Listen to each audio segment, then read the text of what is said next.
ഇതിപ്പോൾ ഏകദേശം നല്ലപോലെ വാടിയിരിക്കുകയാണ്.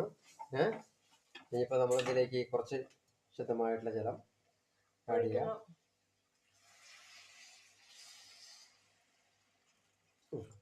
നമ്മൾ വെള്ളം ഒഴിച്ചിട്ടുണ്ട്. പാകത്തിന് ആവശ്യത്തിനുള്ള വെള്ളം ഒഴിക്കുക. എന്നിട്ട് നല്ലപോലെ ഇളക്കി കൊടുക്കുക. നല്ലപോലെ ഇളക്കി കൊടുത്തിട്ട്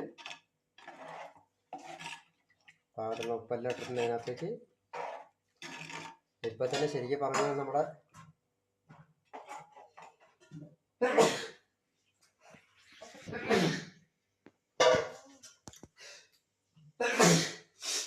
മുളകിൻ്റെ കാരമാണ്. പാകത്തിലുള്ള ഉപ്പെണ്ണ നോക്കണ്ടേ.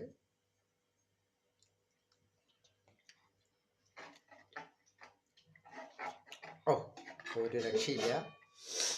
നല്ല ടേസ്റ്റാണ്. നാടൻ മാങ്ങ അതൊക്കെ ചേർന്നുകൊണ്ട് നല്ല ടേസ്റ്റാണ്. നല്ല ടേസ്റ്റാണ്.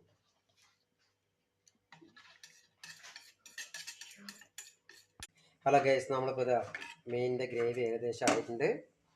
ഇനിയിപ്പോൾ നമ്മളിപ്പോൾ അതിലേക്ക് നമ്മുടെ മത്തി ഇതാ നോക്കി, നല്ല നല്ല ഒന്നാന്തരം നാടൻ മത്തി നമ്മളതിലേക്ക് ആഡ് ചെയ്യാൻ പോണം. മുകളിലേക്ക് ഇങ്ങനെ പതുക്കെ ഇട്ട് കൊടുക്കുക.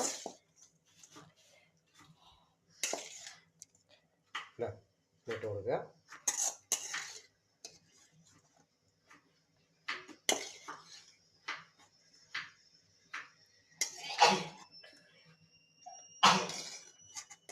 മറ്റേ എല്ലാ മത്തിയും മുകളിലേക്ക് ഇട്ട് കൊടുക്കുക. എന്നിട്ട് നന്നായിട്ട് കുക്കറിന്റെ സൗണ്ട്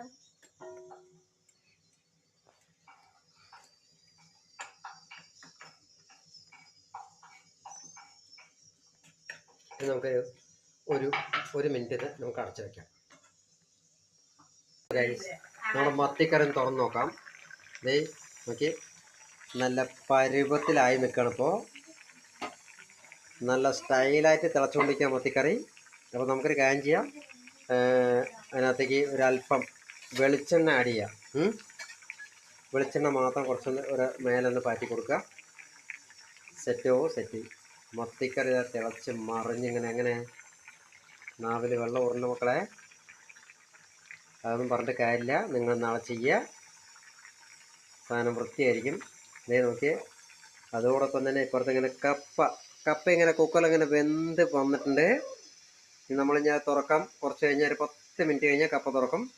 കപ്പയും മത്തിക്കറിയും കൂടി ഞങ്ങൾ എങ്ങനെ കഴിക്കാന്നുള്ളത് ഞങ്ങൾക്ക് കാണിച്ചു തരാം. ഓക്കെ, എങ്ങനെയുണ്ട് സാധനം?